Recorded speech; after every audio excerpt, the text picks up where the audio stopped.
La invitación que me dio Antonio fue para venir a hablaros un poquito sobre lo que era la romafobia y el racismo antirrománico. A mí me resulta siempre complicado empezar a hablar sobre estos temas sin sentar previamente una base, ¿no? Y es, ¿qué sabéis vosotros de gitanos? ¿Qué relación tenéis con los gitanos?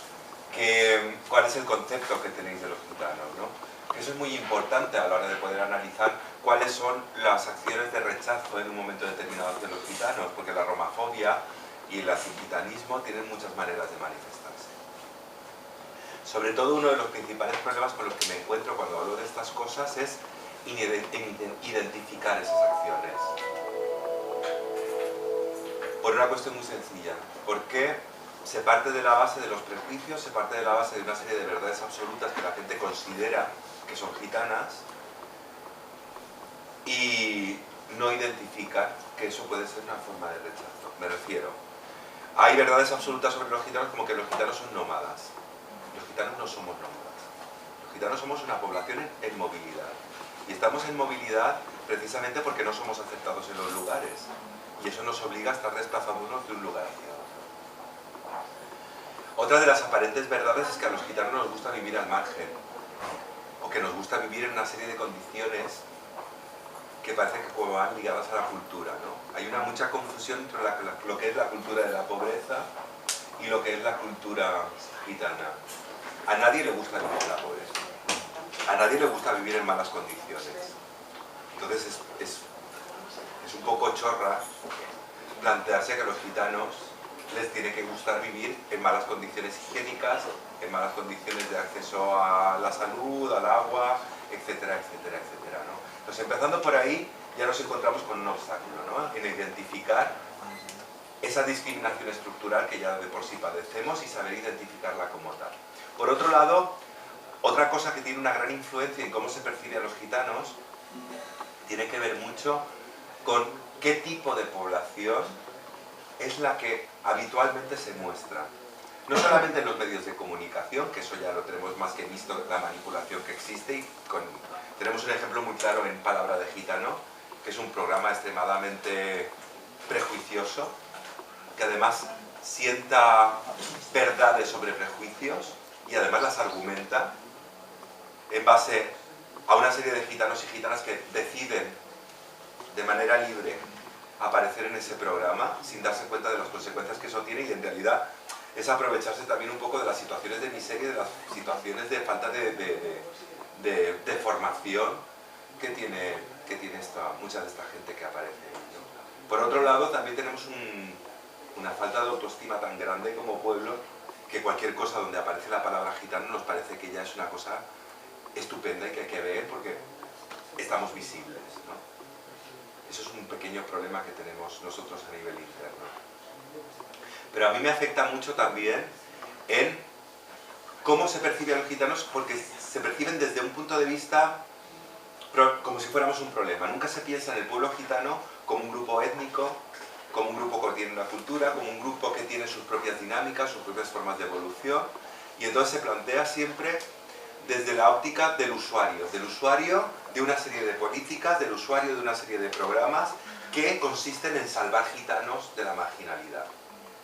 Porque todos los gitanos, evidentemente, viven en la marginalidad, ningún gitano tiene formación, ningún gitano tiene la capacidad o la posibilidad de participar en igualdad en ninguna de las cosas. De hecho, la cuestión es tan curiosa como que ya no es que tu propio grupo te marque en si eres más o menos gitano, si eres gitano o no eres gitano. Es que la sociedad, cuando tú sales de esos límites, sales de esos estereotipos, y en el momento en el que tú te presentas en un sitio y tú necesariamente no tienes por qué decir que eres gitano. Y de repente sale a la conversación y eres gitano, ¡ay, pues no lo pareces! Entonces, ¿qué es parecer gitano? ¿Qué cosas tengo que hacer para parecer gitano? Desgraciadamente la romafobia y el antigitanismo, o las reacciones estas, no son únicamente provenientes de un sector político, de un sector de población. Es que desgraciadamente la romafobia y el antigitanismo es algo que está extendido a todos los niveles. Me resulta muy curioso, por no decir de otra manera, entrar en foros de gente de izquierdas progresista que está a favor pues eso, de un trato mejor, más humanitario, los derechos humanos, inmigración, etcétera, pero que sin embargo con el tema de gitanos tiene sus reticencias. Y entonces admite hacer una serie de generalizaciones.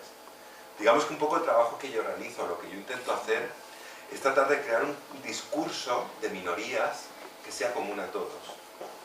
Que los gitanos somos una minoría más y que de alguna manera tenemos que al final intentar unirnos todos. El mecanismo de rechazo, los mecanismos que se utilizan para el rechazo son iguales para todas las minorías.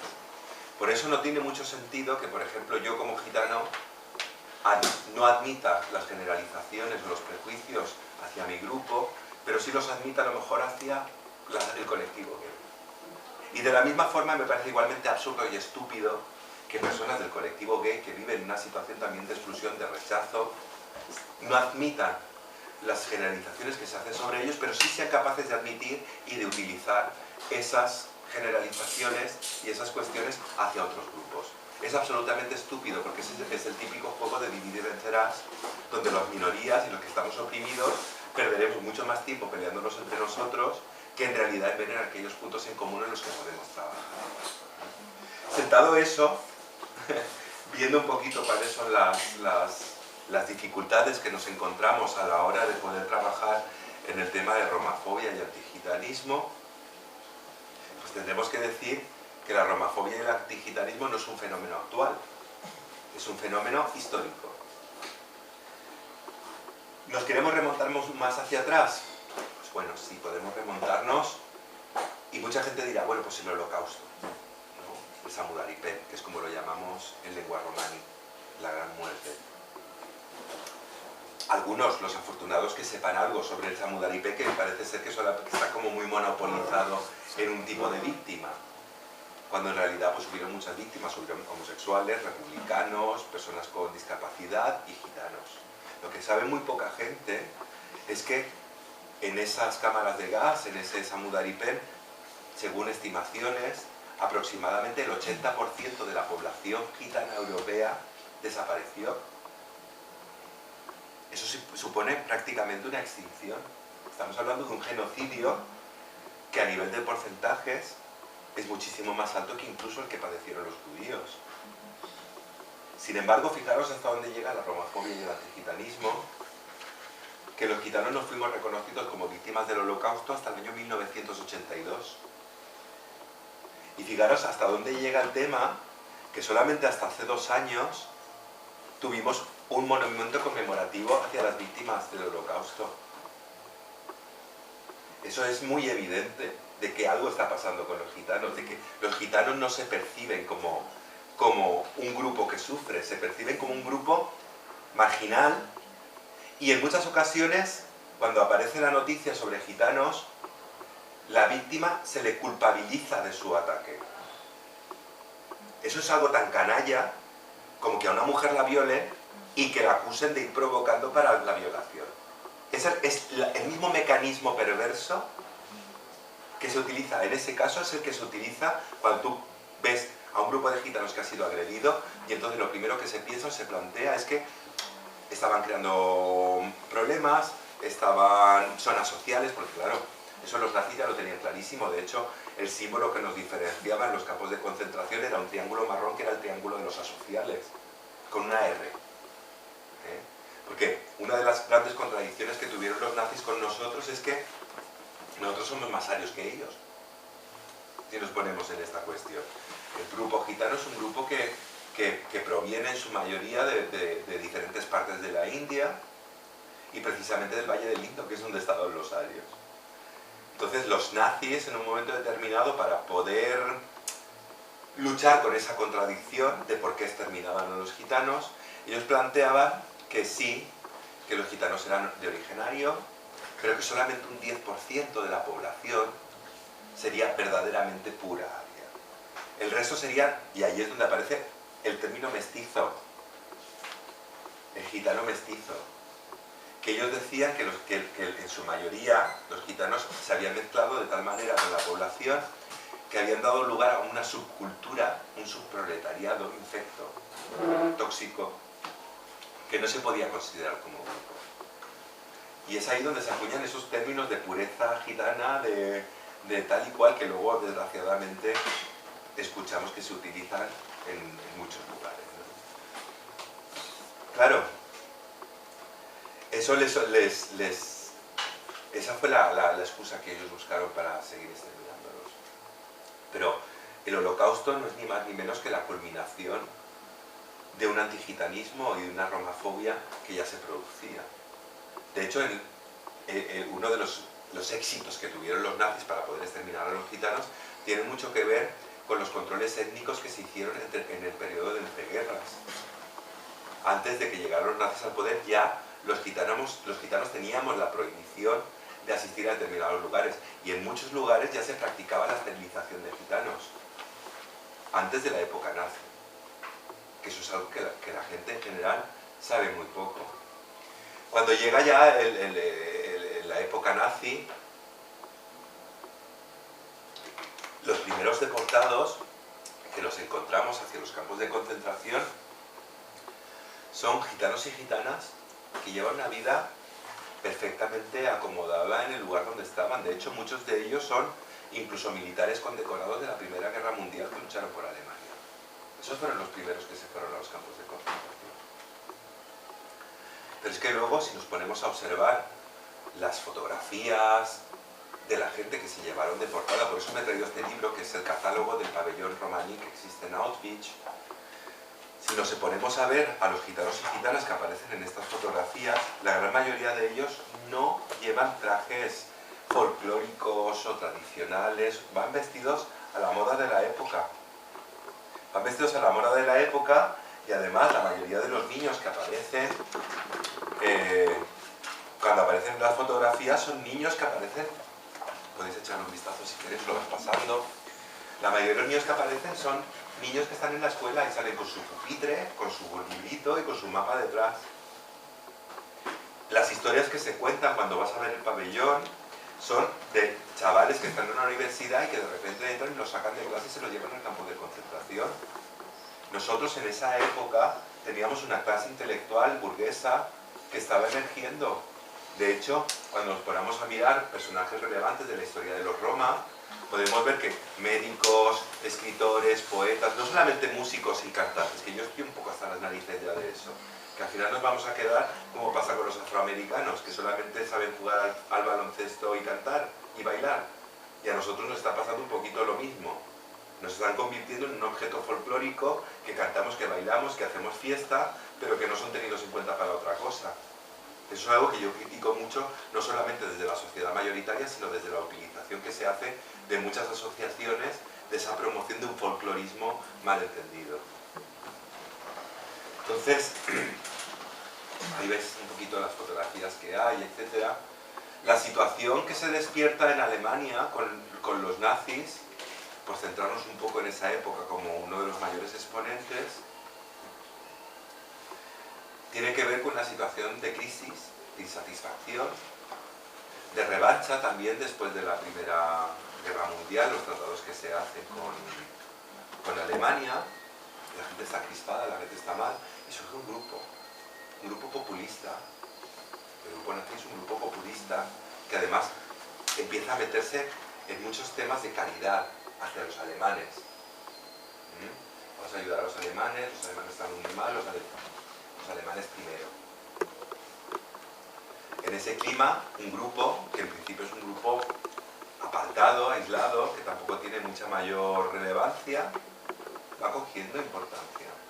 Y va cogiendo importancia a través de unos mensajes y una forma de expresión relacionada con el odio y con la visceralidad. El fascismo y el nazismo se alimentan de la visceralidad y del odio, porque rompe con la razón. Porque el racismo y el fascismo no guardan razón.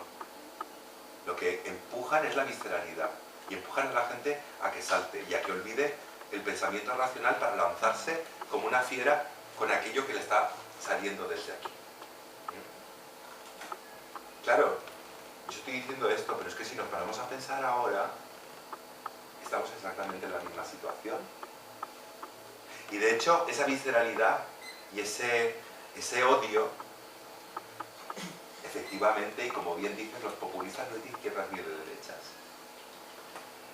Porque desgraciadamente yo me sigo encontrando a gente que se plantea que es muy de izquierdas y muy revolucionaria, y que luego los speech que hace, los comentarios que hace y las llamadas que hace son llamadas de odio, son llamadas a la visceralidad.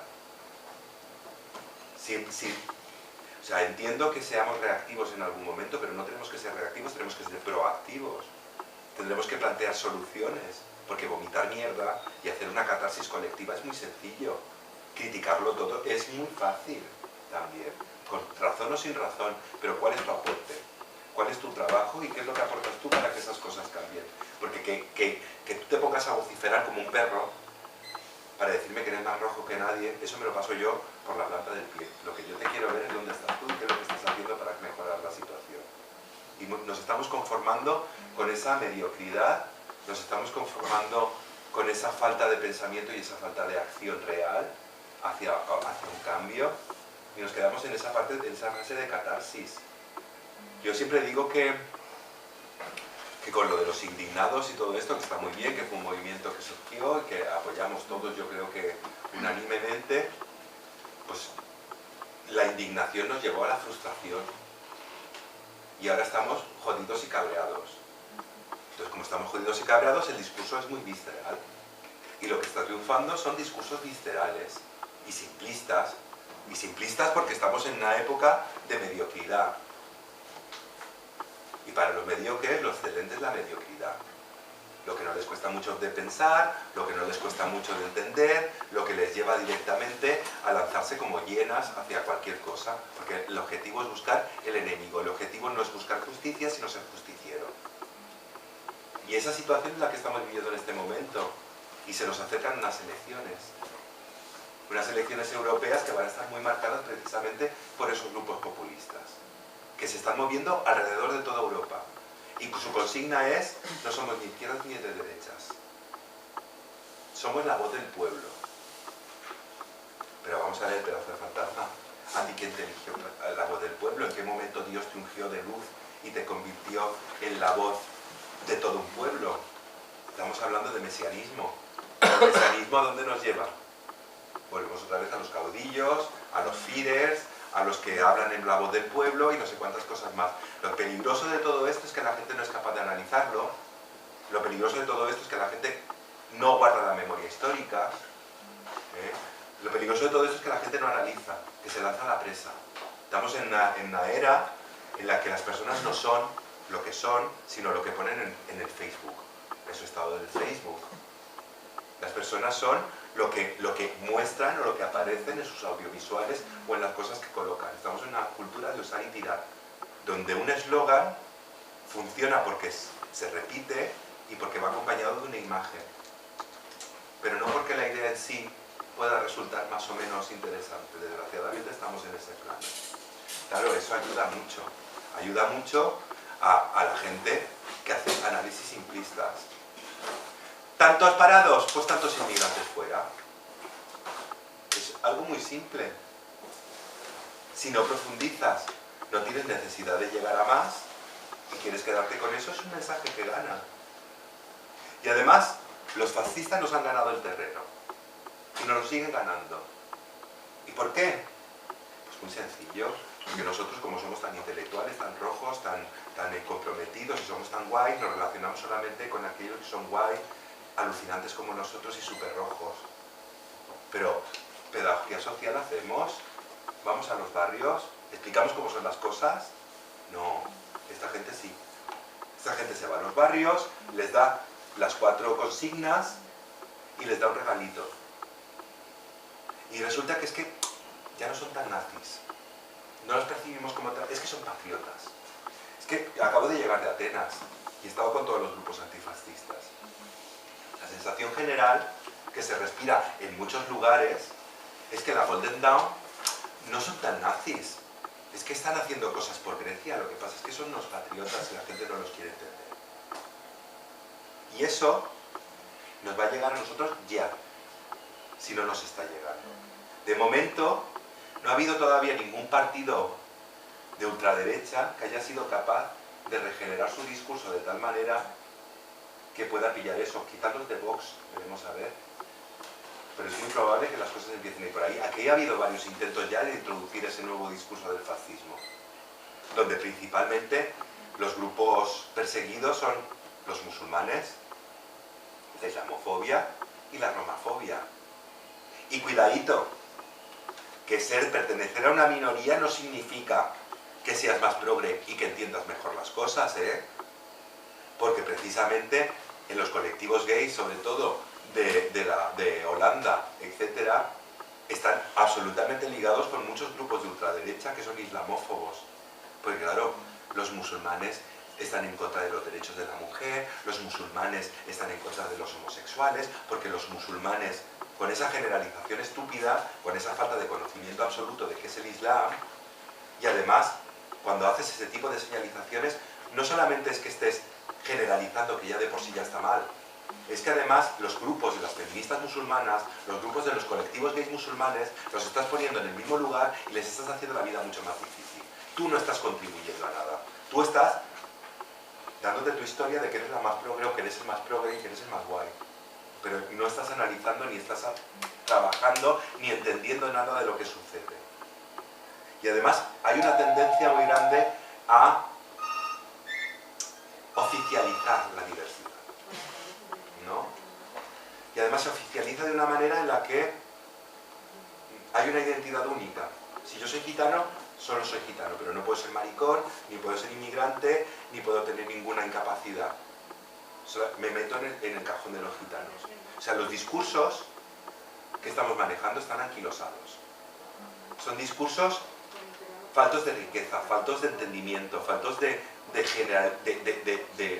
enriquecimiento de lo que nos están aportando en otros lugares.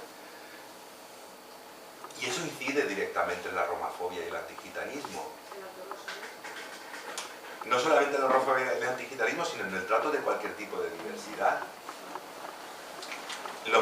A mí lo que me parece además algo muy contradictorio, la homogeneidad no es humana.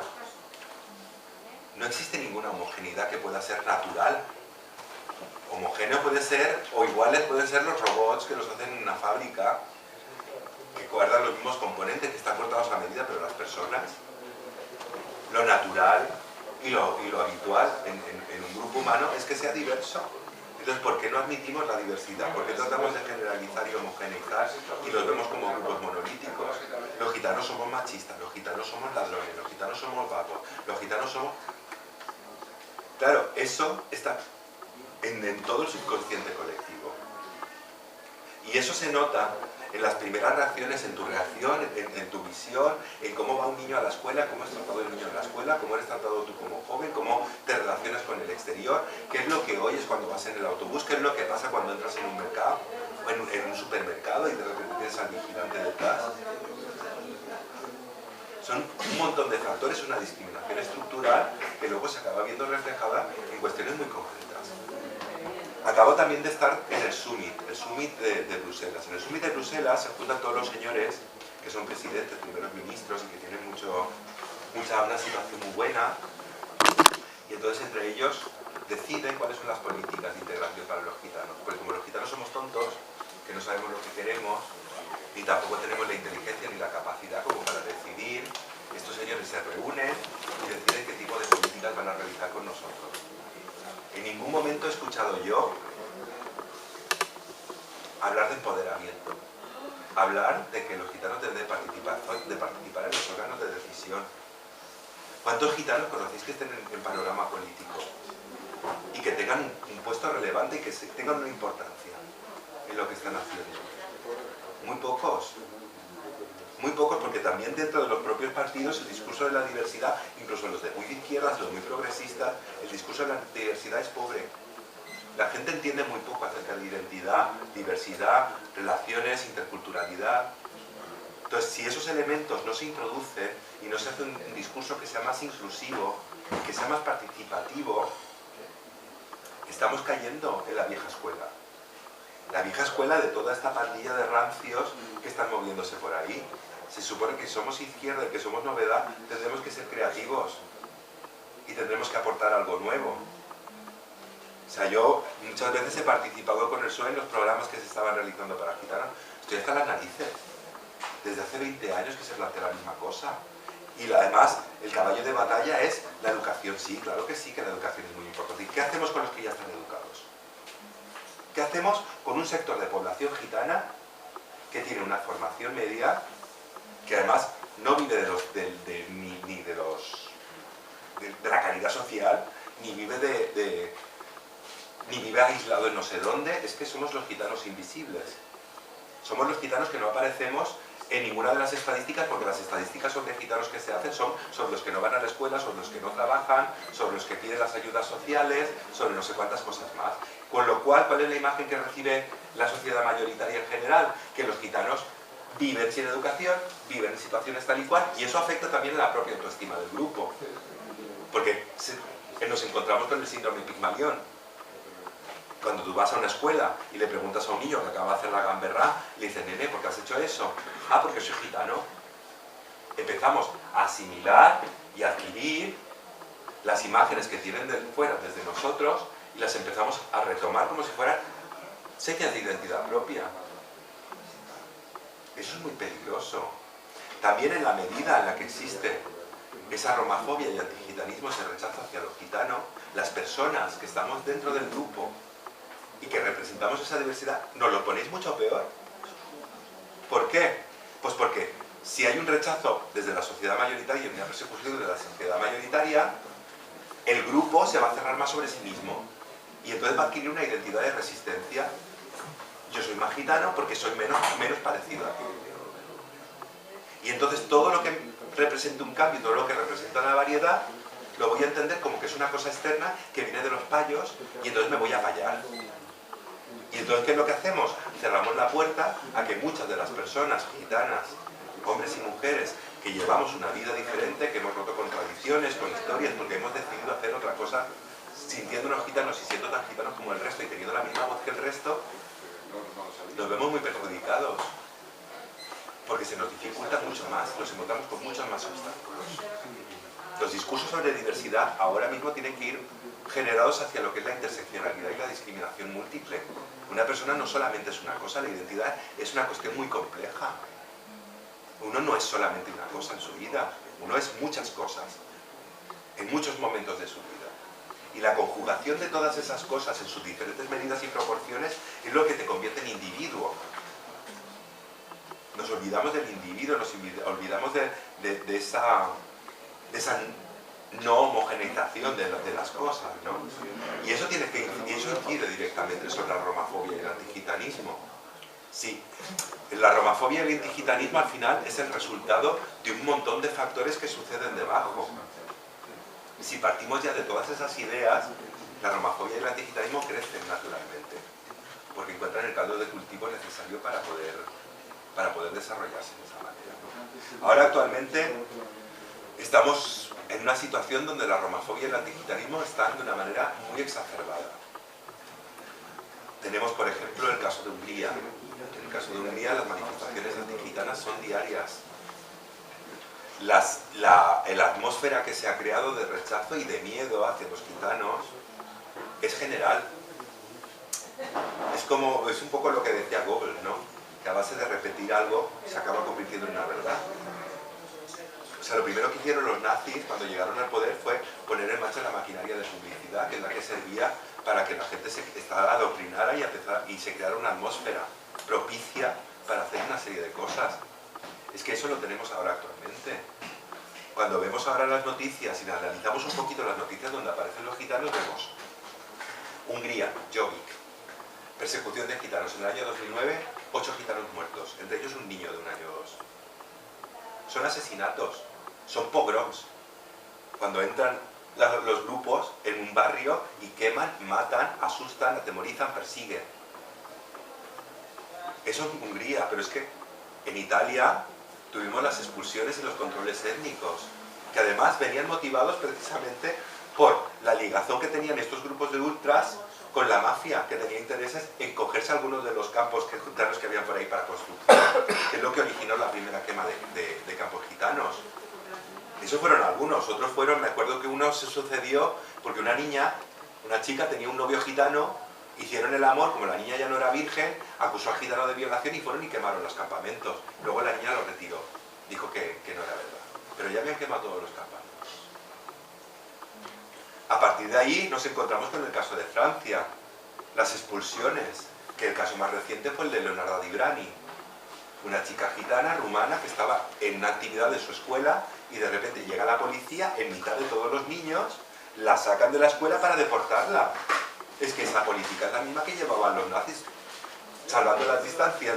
No me gusta utilizar la palabra nazi de una manera a la ligera, por respeto a las víctimas y porque además creo que tenemos que tener propiedad a la hora de utilizar las palabras, ¿no? Para no frivolizar sobre ellas.